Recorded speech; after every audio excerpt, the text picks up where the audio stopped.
Hello, everybody. I know, hey, you get a ton of Dragon Ball shirt, and of course, My Hero Academia Volume 4. I was so looking forward to finally reading this. In fact, I have two more volumes I need to get to here in just a few minutes. I wanted to touch on this soon because it's like, alright, now that I've pretty much have finished up a couple of arcs in a way, I wanted to see or finally give my opinions, at least on this one.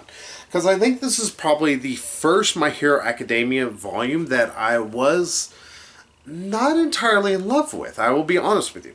It's not that it's bad by any stretch of the imagination. And then, of course, those are wondering, it's volume 4. I will still say I love the art style of this. It's just so fantastic to be. It just hits that right home of feeling like a manga, but also looking like a comic book. And I'm like, I know people are like, oh, but they're the same things. Like, not too hardcore manga readers or hardcore comic book fans. So, hey, instead of dealing with that can of worms I opened up, let's talk about why I say I didn't absolutely love this. First thing is, you can tell that this was originally written for Shonen Jump. This was written for, to be in just chapter bits here and there. Because part of Volume 3, all of 4, and most of 5, it all deals with this UA pretty much Olympic event. And it's not that it's bad, just it feels, until you get to the final bit of the entire thing, which is a tournament in all essence, a tournament arc, which is actually pretty cool. I will go ahead and at least tell you all that much. The whole tournament arc that happens between it is actually fantastic, I believe. Before that, this running event they do, and then this, the best way to describe it is like a chariot race thing. It's not terrible. It feels pointless. I know that feels mean to say, and it is kind of mean. I will fully admit it. It's just that I didn't absolutely give a lot of shits. Sure, the art style is still fantastic, but because it decides to focus solely on this UA Olympic event thing that's going on, in fact, the chariot racing, or however they describe it, I can't remember. Or just because, it's one of those, literally it passes in and it passes right out. Where it's 4 people holding up one person. It's like, that is so much the only Japanese thing. That is such a Japanese thing, I can't even put my finger on saying, point out all the ways it's wrong. It's like, I don't have enough fingers to point out all the difference, or all the problems with this. But that whole bit, the race that was in most of 3, and then this chariot race thing that's in most of this volume, it feels like really that the writer wanted to write a tournament arc, but he didn't want it stretching out too long, so instead added these 2 other things that led into a tournament arc. I would have preferred just making a tournament arc, because that is the one thing I will give this novel actually some good props on. Once it finally gets to the actual tournament, it's glorious. In fact, I am almost tempted to make this a part of 5, but I will talk more about that here in just a bit. But once we finally get the tournament, we not only get some great character development, we get some great character interactions, and we also get just some fantastic fighting again. Beforehand, we're just getting a lot of action and not a ton of character development. You got a little bit in 3 with Todoroki, where he was talking, or I think I might be mispronouncing his name. Sorry, I'm dumb. I always tell you I'm dumb English American Texan at that. But beforehand, whenever he's kind of, talking to Deku more about his, hey, I have to beat you because my father is number 2. That's gone into a little bit here, but it's more talked about, I believe, in the next volume. Again, I'm going to try not to talk about 5 too much. Pardon me. But here we don't get too great of bits with the chariot race is the best way. I might just keep calling chariot race. I think it's called something else. Now, the reason why is simply because of the fact that it's just some kind of talking with each other. There's still some signs that, Todoroki is just trying to almost go out on his own. Sorry, losing my voice.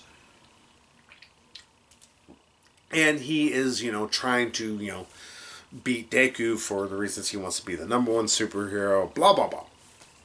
All that fun jazz. There's a little bit of that at the beginning, but throughout the entire race, there's some where Deku's showing off again. Hey, he's smart. He tries to think things through. Hey, he's trying to, use all of his different, friends' abilities together and all this sort of stuff. There's, beyond that, it's just a lot of action. And I get it. The action, like I said, it's fantastic. It's very well drawn. It's frenetic, almost though, to the point to where you begin to lose sight of what the hell's going on. There's a lot of points where I don't know what's happening. And because, again, I think this writer's biggest strength was the fact he was able to combine superheroics, great character development, and even schooling to a degree. Because two of those are being taken to such a backseat, I believe that is what made this and the last half of 3 feel so slow. And that's the biggest gripe I can have. It's like, I think the first bit of this volume and also the last of 3 is just, it feels cumbersome. It's just very, like, come on, can we get somewhere and let's go do something with this idea that you have?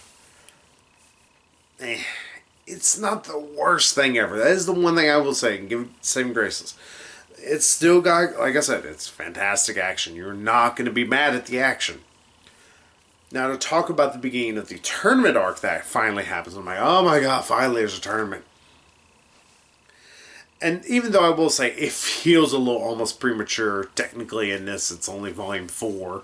Really think about it, it's like, what's that, like chapter 24? Yeah, it's a little early in a, since it's still going on, I want to say it's a volume 15 or 16 now, the actual manga. But once we're finally in the tournament, we get to see some character development. We get to see some with Todoroki. We get to see some with Deku. And we actually get to have some great character interactions, which is great. You get to see some of the lesser known heroes that are probably going to become, supporting cast members come up, and that's cool. I like that we're getting some more supporting casts. And also some other characters tend to take a little bit more of the limelight from Deku, which is fine. I actually don't mind that too much. Just it does begin to, always need to make sure we don't overdo it. Thankfully, this is not overdoing it. It's just, like I said, it's just the problem of that we're just having action doesn't feel very much of consequence. And not only that, but since we don't have any character development, we don't have anything going forward, it's action for action's sake. Especially since the end goal is the same thing that would have happened if they just had a massive tournament at the beginning. But that's a minor quibble at best, I believe. Should you pick this up, I think is the key thing. Of course, if you're My Hero Academia, you probably read all the way up to 16. Unlike my poor ass. But with that being said, I do think the tournament arc is enough to keep you going. The bad thing is I could almost say you could skip parts of 3, I believe, because of it. But, I enjoyed once we finally got to this tournament arc. Hell, I cannot remember her name. It's going to bug me. It's something very, very weird. It's the worst way. The one girl who wants to be a hero so that way she can, pay or pretty much help her parents out because parents are poor. You get more character development for her, and I'm like, oh, awesome. I really liked her. I feel kind of bad for her, really. It's like, once you get to see, oh, well, there's this stuff that's actually going on in her life as well. And, you get to see her try to be one to do it for herself. It's like, Congratulations. You created this character, already made her three-dimensional, and you're adding more and more layers to her that feel natural. They all feel very much of the character. And that's the best thing I can still say about this. Despite, obviously, the writer, you could tell he was starting to get a little tired of it, because he almost feels like some parts he's just kind of like, just get done, get done. He's still keeping the characters real. He's still adding to them. He's still giving them more and more characterization. None of it ever feels contrary to who they are, or which is awesome. So, hey, it may not be the best, but I think for what that last half is and what it leads into, that is incredible. And it's finally good to see, an actually just really damn good fight scene happen with some consequence, much like what we saw at the beginning of 3 with some of the fighting going on between the villains and All Might and all that. Hate to put it that way. So, hey, I'm glad that we finally were able to get through that, and I will give you all the rest of my opinions about the tournament arc, but if you were a little soured by the end of 3, warning, the beginning of 4 is going to push you a little bit to your limits, I believe, but I think for the last half, it's going to pick it back up for you. It did for me. It did in spades. And I have like 5 now in the back of my closet somewhere. But hey, that's My Hero Academia Volume 4. Pick it up if you have not had a chance to. Warning, if you are a little quickly drawn or get bored of action, you might. But stick with it. Trust me, the last half makes it well worth it. So hey, again, I have dozens to review, so I will see y'all here in like 5 minutes. So, bye-bye, everybody.